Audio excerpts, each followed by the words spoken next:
piensa cuando dice escombro es en ladrillos, en pedacitos de ellos revestidos de cal, portland, tierra inglesa, negra. Un polvillo en el fondo, en definitiva, anaranjado y gris. El que se formó en la bahía desde hace poco tiempo, uniéndose a aquel que se juntó desde hace siglos allí donde golpea el mar, el viento del mar donde se reúnen para pescar pescadores y pescados en una canasta fría que mira el horizonte a través de ventanitas en el mimbre, en el sueño de quien la tejió, sentado en una silla terminada. Punto y coma para agregar cuál es el tema de tanto lío. ¿Por qué puede uno siempre pensar que el mal viene de lejos? La mirada es otra cosa. Mirar el horizonte no es acusar, es solo un decir. Como quien mira la lluvia, llover, polvo de botas.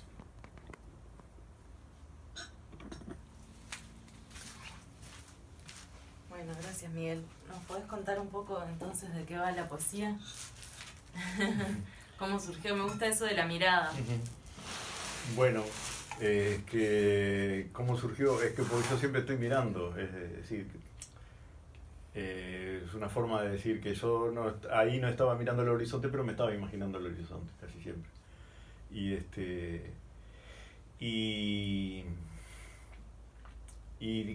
muchas de las cosas mías tienen que ver con la mirada, porque cuando yo hago una escultura es una mirada, ¿no? Sobre algo que uno quiere representar o una cosa que uno ve a veces parece que es absurdo, ¿no? Porque la quiere representar con una piedra o lo que sea y nunca vos vas a explicar qué fue lo que viste para poder explicarlo en una piedra, un pedazo de fierro o lo que sea, ¿no? Incluso capaz que la persona que mira la escultura después puede interpretar algo diferente a esa primera mirada, o la intención con la que vos lo hiciste, ¿no? Siempre. Como que pueden haber varias interpretaciones. Siempre hay varias interpretaciones. Algunas son no exactas, quiero decir exactas. La persona coincide conmigo, por ejemplo, y me dice, esto, bueno, sí.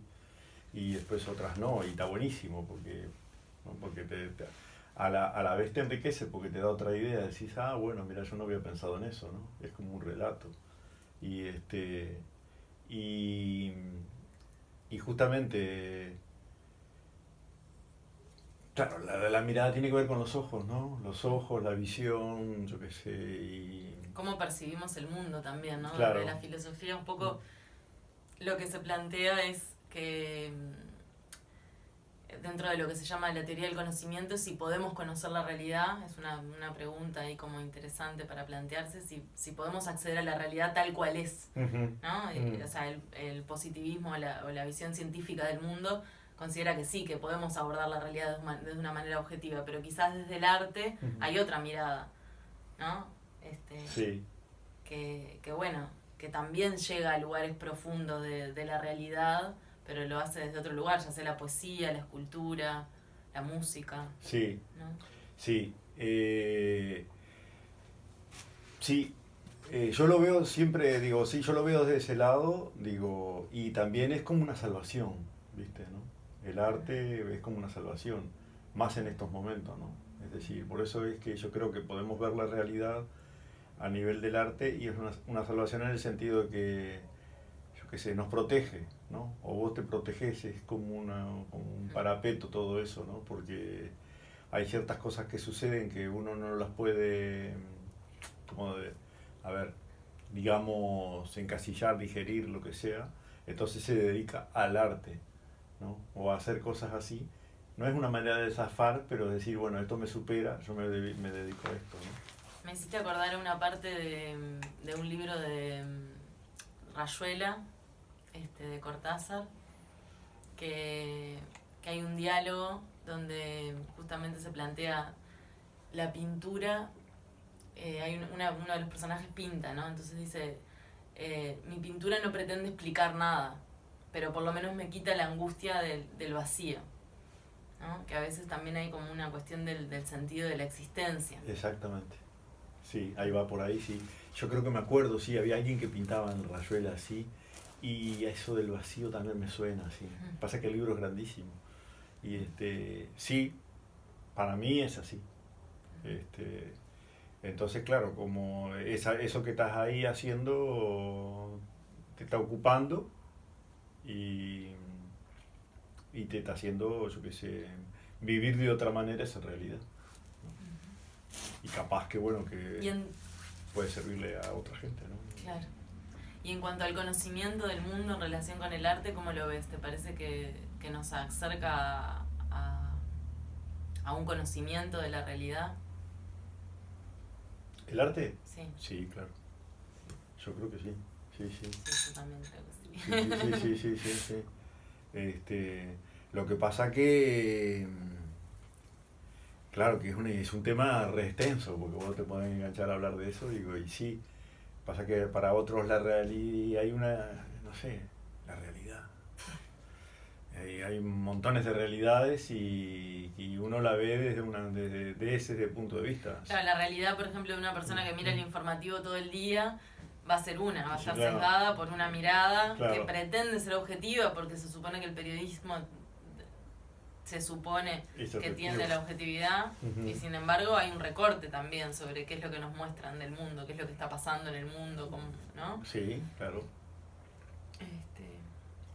Y sí, por eso hay muchas realidades, ¿no? Hay muchas realidades y nosotros, todas las personas que, bueno, nos dedicamos a hacer cosas a nivel de lo que es el arte, ¿no? O sea, escribir, pintura, escultura, lo que sea, filmar, ¿no? Guiones, vemos la realidad de otra manera y a veces quizá la vemos como las otras personas también, pero en escaso tiempo, porque yo no la puedo mirar como la mira todo el mundo durante mucho tiempo, la tengo que mirar desde mi manera de verla, claro. Porque lo otro me ahoga, digo, es muy contundente, digo, ¿no? Es abrazante. Claro, me viene Protágoras, por ejemplo, que decía: el hombre es la medida de todas las cosas, en esto de que puede tener dos interpretaciones. Por un lado, que cada ser humano, cada persona, cada hombre o cada mujer mira la realidad de una manera diferente, y ahí caemos en lo que se llama el relativismo, ¿no? Como un relativismo de una pluralidad de miradas, pero relativo. Yo miro yo siento frío, bueno, está, pero capaz que vos sentís calor, entonces, ¿cuál es la realidad, no? Y la otra lectura es que el hombre es la medida de todas las cosas, el ser humano es la medida de todas las cosas, como que también miramos la realidad humanamente. O sea, no podemos escaparnos, no podemos mirar la realidad como el perro, como el piojo, como el... Claro. Miramos el mundo de acuerdo a nuestros parámetros humanos, que también están atravesados por lo cultural, por lo social, por lo político, ¿no? Por lo económico, por un montón de factores que tienen que ver con la construcción que hacemos como seres humanos sobre la realidad y sobre el mundo. Sí.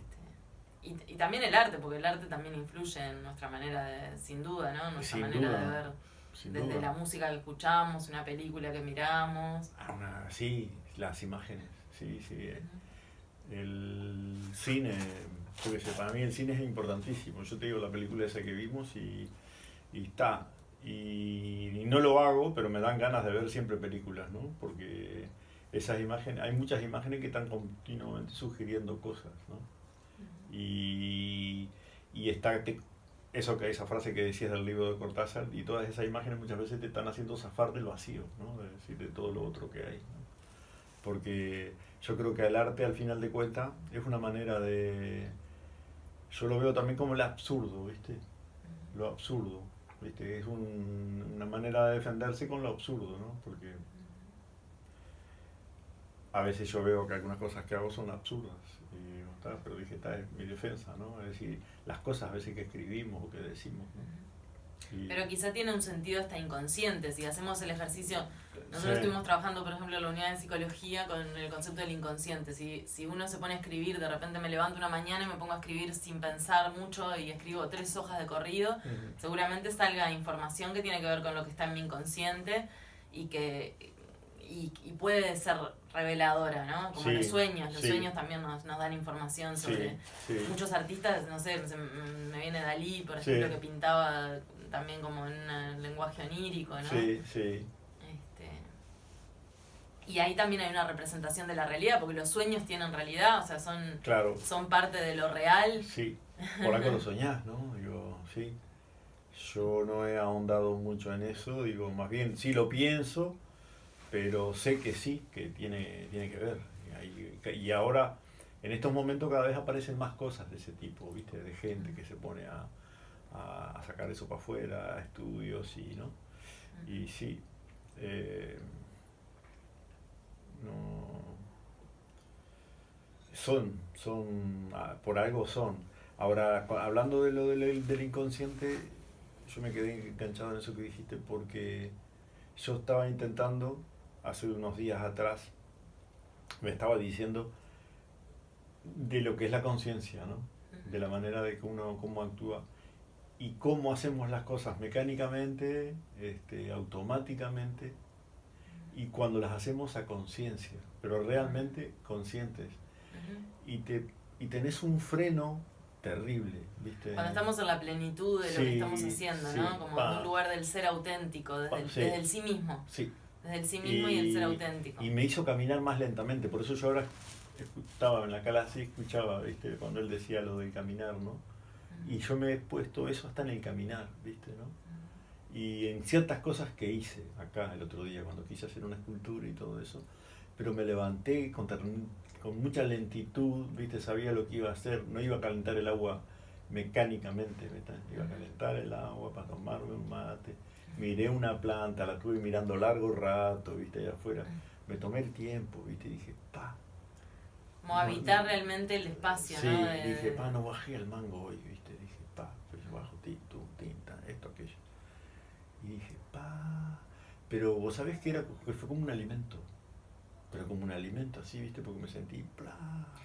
Yo creo que ahí es cuando hacemos las cosas desde un ser auténtico, ¿no? Sí, no desde sí. el ego, desde Sí. la personalidad más para otros o para, Sí. sino como habitando plenamente Sí. lo que está sucediendo, desde la Claro. conciencia de lo que está sucediendo. Y ahí también yo creo que podemos entrar en contacto con, no sé si una verdad, porque el concepto de verdad tiene más que ver con otra cosa, pero sí con lo real, con lo que es real, Sí, ¿no? Como sí. habitar el espacio presente en plena conciencia. Es como habitar lo real, si se quiere. Y entonces ahí va. Sí, es así, es muy loco porque hablamos de las diferentes o de la multitud de realidades y eso a mí me daba risa, ¿viste? Porque estaba en eso, me ponía en la posición en ese momento de otras personas y no tenía nada que ver con lo que yo estaba pasando y decía, claro, pero esto me pasa a mí, porque soy yo el que bajé en esta situación, ¿no? Digo, ¿cuántos otros están en este mismo momento en otra, al mango, pim, pum, pam, todo inconscientemente como he estado yo? En piloto automático, Claro, digamos, claro. haciendo las cosas en piloto automático. Exactamente. Y yo decía, pa, qué diferencia que hay, ¿viste? Pa. Y dije, uff. Es maravilloso sí, cuando sucede eso. Pa, dije, va. Entonces dije, bueno, sí, yo voy a escribir. Pero me voy a tomar el tiempo. Entonces preparé el mate, me fui para arriba, ¿viste? Prendí la computadora, ¿viste? Y ya sabía lo que iba a escribir también, ¿viste? Y volviendo a la poesía que escuchamos hoy al principio, también me viene esto de habitar el presente, porque hay muchas imágenes, yo no me acuerdo exactamente todas, pero hay como una canasta, sí. ¿no? Bueno, el horizonte, como esto de poder estar percibiendo la realidad ahí con una mirada artística también, si se quiere, porque al recogerlo y volcarlo en forma de poema hay como una construcción artística, pero en definitiva hay una percepción como... Yo creo que también muchas veces el artista tiene como una percepción más directa con la realidad, ¿no? Como más inmediata o más... De su realidad. De su realidad, quizás. Sí. Para mí esa era mi realidad en ese momento. Y ¿Te acordás las imágenes que había? Sí, me acuerdo, sí. Está el horizonte, está el mar, está el lugar donde hay pescadores y el muelle, pescados y pescadores, y hay unos artesanos tejiendo mimbre, ¿viste? Sí. Y uno de los artesanos sentado en una silla ya construida, ¿viste? Porque hacían, ¿no? las sillas ellos mismos y las salían a vender. Y entonces, claro, y también las rejillas del mimbre son muchas rejillas, ¿viste? Pues son muchas miradas, ¿viste? Son muchas miradas y son y si no, aunque no tienen nada que ver, son las miradas también son la mirada de los edificios, son la mirada de las rejas de las cárceles, porque son todas así. La del mimbre es mucho más bonita, porque digo, claro, ¿no? Es en diagonal, es más pequeña y todo eso, y cuando le da el sol salen un montón de destellos, ¿viste? Así de cuando le entra el sol a un canasto, lo que sea, son un montón de destellos. Y como a veces estaban al sol, entonces entonces yo hice todo el asunto así, ¿viste? Dije, bla, bla, bla, bla. Y dije, claro, como cosas de mimbre. Pero todo me salió así, pero fui muy bella la poesía, Miguel. Bueno, gracias. Y entonces fui agarrando todas las cosas estas, lo que representaba, y veía así, lo que yo más veía era el horizonte, ¿viste? Claro. La lejanía. Pero que no porque esa lejanía sea lejanía, está lejos, ¿no entendés? ¿No? Sino que está ahí. Claro. Y ahí puede haber algo también inconsciente que puede tener que ver con el viajar o el ir a Europa o ¿no? Tiene que ver. Seguramente. Tiene que ver. Es que yo eso no lo tengo atado, ¿viste? Es una cosa que sí, lo tengo ahí y por eso mismo a mí me gusta ir mucho al mar, ¿viste? Incluso bañarme y todo eso, porque eso lo tengo así, me acompaña en todos lados, ¿viste? Y aunque yo esté en un lugar que no haya eso, yo estoy imaginando, ¿viste? El mar, el horizonte, la lejanía. Que la imaginación es fundamental también, ¿no? Para la vida. Sí. Y a veces la hemos perdido un poco porque nos enseñan que tenemos que estar en otra dimensión de la realidad y perdemos esa dimensión más imaginativa, más, ¿no? Que tan bien nos hace. Para mí, yo creo que es lo mejor. Lo que pasa y la mayoría de la gente justamente como está en otra cosa, ¿no? Con otras aflicciones de la vida cotidiana, no puede ver eso y es una falta, ¿viste? Es una falta importante porque cuantos más nos dedicáramos a ese tipo de imaginaciones o que tuviéramos, estaríamos mejor, ¿viste? Con mucho menos necesidades superfluas y estaríamos mucho mejor porque al estar cada vez más mejor, los más mejores, no más personas mejores, sería, ¿no? Más lindo, yo qué sé, ¿no? Más agradable el llevar la vida. Entonces pero yo se lo digo a mi hija, ¿viste? Eso, ¿no? El asunto de que tenga su tiempo para pensar ella por ella, hacer sus cosas por ella, que tenga tiempo a hacerse, el tiempo está, ¿no? Habitar el tiempo. Habitar el tiempo y que haga lo que quiera, ¿no? Y sí, incluso estando en la montaña, lo del horizonte también me ha venido, ¿viste? Yo tengo las dos cosas, yo siempre que es lo más cercano, así que tengo, ¿no? Quiero decir, cercano, no, que las dos cosas que me vienen siempre, el mar y la montaña. Sí. Bueno, Miguel, muchísimas gracias. Miguel Ángel Pérez. Sí, de nada, vos. Y bueno, seguimos conversando. Gracias por la charla y por la poesía. Dale, muchas gracias a vos.